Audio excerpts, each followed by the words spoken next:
morning, Chad. Good morning, everybody else. He just corrects me every time if it's not. All right, we're in our first week back in session of a new year, and the majority in this House is really only focused on two things. First, stalling of their self-described urgent impeachment, and secondly, blaming America for Iran's escalation.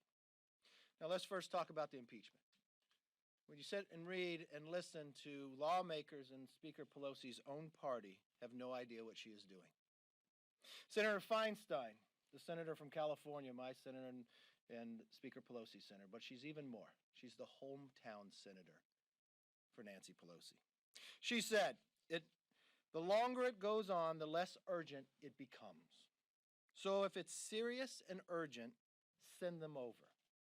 If it is not, don't send it over. Chairman Adam Smith, Speaker Pelosi's own chairman on armed services, at 9:35 this morning, he said, it is time for Speaker Pelosi to send the articles of impeachment to the Senate. I understand what the Speaker is trying to do, but at the end of the day, just like we control it in the House, Mitch McConnell controls it in the Senate. Or Congressman Jamie Raskin, a member of the House Judiciary, but also the member who was selected to represent impeachment inside the Rules Committee.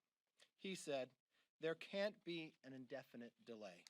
Obviously, there's a constitutional and political clock ticking at this point. We are eager to see that things move forward. But I just listened to Speaker Pelosi say she wasn't moving them yet. I'm not sure if she's just embarrassed of the work that's being done or if she lied to us about being urgent. On Iran, yesterday the president confirmed he was focused on de-escalation and defending the American people. Instead of working with the administration to make America stronger, Democrats are working against us to make us weaker. Make no mistake, today's war powers resolution cannot become law. By definition, it will never be sent to the president, and it will never limit his constitutional authority to defend the American people. It is a concurrent resolution. This is the type of resolution that we invite the soapbox derby to the Capitol. This is a meaningless vote that only sends the wrong message that the House Democrats would rather stand with the socialist base than stand against Iran. Now, I listened to Speaker Pelosi in a question that Chad asked her about the concurrent resolution. And I want to clear up because I believe most of that was fake news. Contrary to what the Speaker said, the resolution before the House is non-binding. It does not have the force of law. The Supreme Court found that in Chanda case, the concurrent resolutions are unconstitutional as a means to limit the executive branch. For someone that I hear and claim so deeply about the Constitution, I think our Speaker needs to brush up actually on her facts. Let's open it up for questions. Yes, sir. Mr. Leader, the Speaker continued to say today that she needs to see more from Senator McConnell on what the trial will look like before she sends the articles. Why is that an unreasonable request? Why shouldn't Leader McConnell just come out and show what the rules of this proceeding are before she sends the articles? Did she say that with a straight face? You sat through this impeachment. You watched the Speaker of the House deny any rules going forward in the House. You watched the Speaker of the House change every history we have when it comes to impeachment. We had a history about how we dealt with Clinton and how we dealt with Nixon in a fair process. She changed all that so it could not become fair. She took it out of the judiciary and put it into the Intel Committee, where they couldn't focus on other things that are going around the world, only focus on impeachment. She denied the own members the ability to ask questions, and only for the first 45 minutes that the chair and someone not even elected to Congress had the power to ask questions. She denied the minority to be able to have witnesses. She denied the accused, the president, to even have legal counsel. And she has the gall to say she wants to determine what happens in the Senate? Maybe she's more concerned that her case is so weak. I've listened to Mitch McConnell, who, you know what, stays with the fair process that President Clinton had. He said he would move forward with that. The Speaker does not have the power to continue to hold. This is something that is passed in the House and has constitutionally has to move to the Senate. She told us it was urgent. That's why we had to move so quickly. And now she thinks she has the power of the Senate? Again, I wish she would read the Constitution and understand what power she has and what she does not have. Do you support the Republican senators who are pushing to start the trial without the articles? You know what? I support the Democratic Senator Dianne Feinstein, who said the longer it goes on, the less urgent it becomes. So if it is serious and urgent, send them over. If it is not, don't send it over. So in the answer to Senator Feinstein, I guess the Speaker is saying, I guess it's not too important. Why did you waste an entire majority on trying to impeach a president and then hold the papers? Or what about her own committee chairman, Adam Smith, who said it is time? The only person who does not believe it's time is the Speaker, and I do not know why. Maybe the case is too weak. Yes. Mr. Leader, Congratulations. Appreciate it.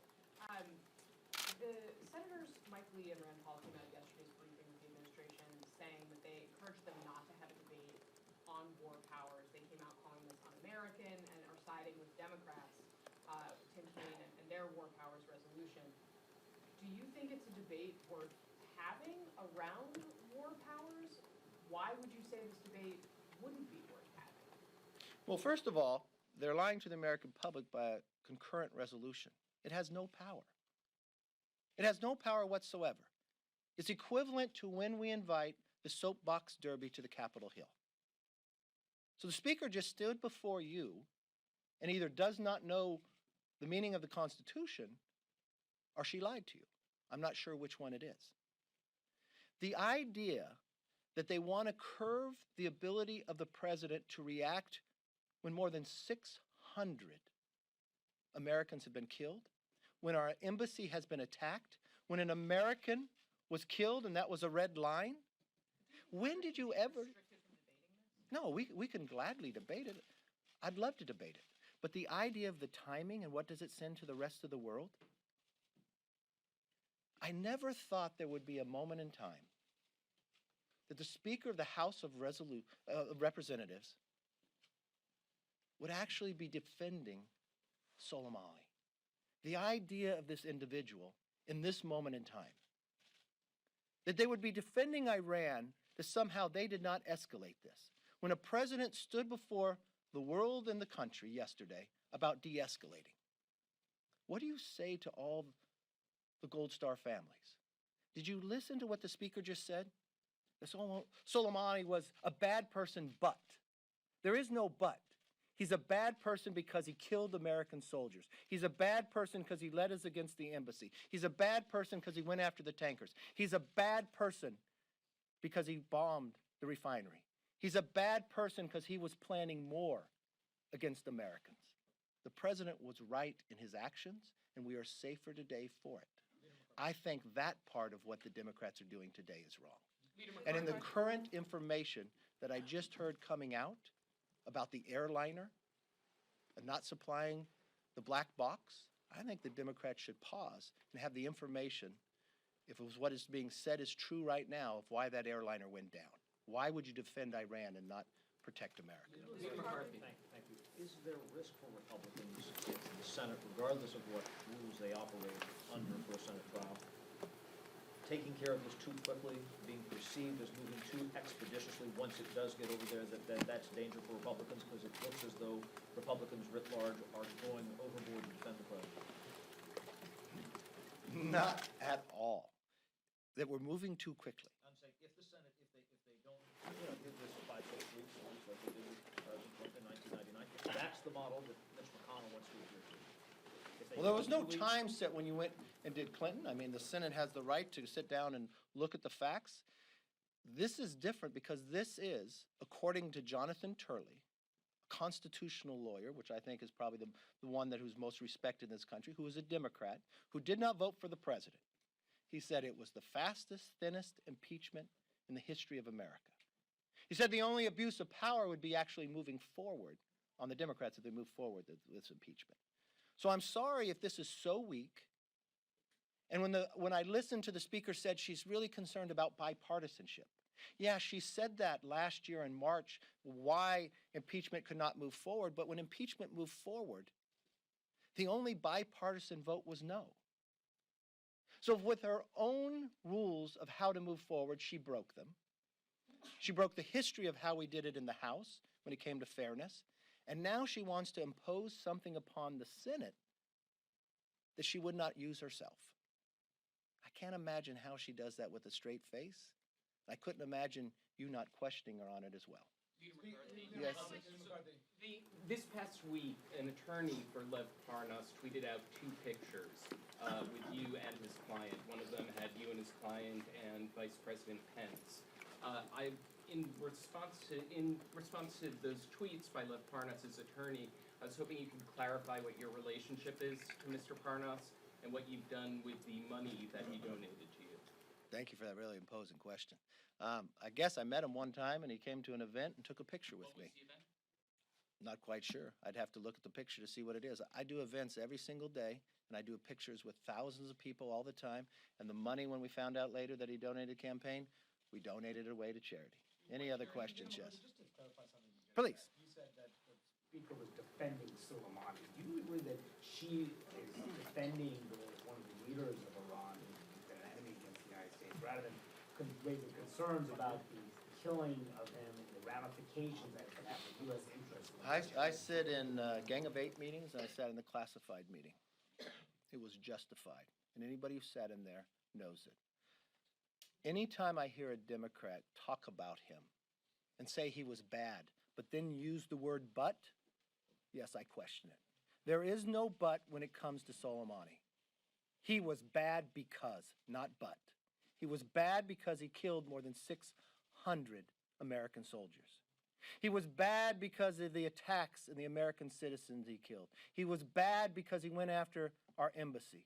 He was bad because he was planning to kill more Americans. So no, I never use the word but when I refer to him, and I don't think any other American should either. And if they do, I'll question them on it as well. Thank you very much.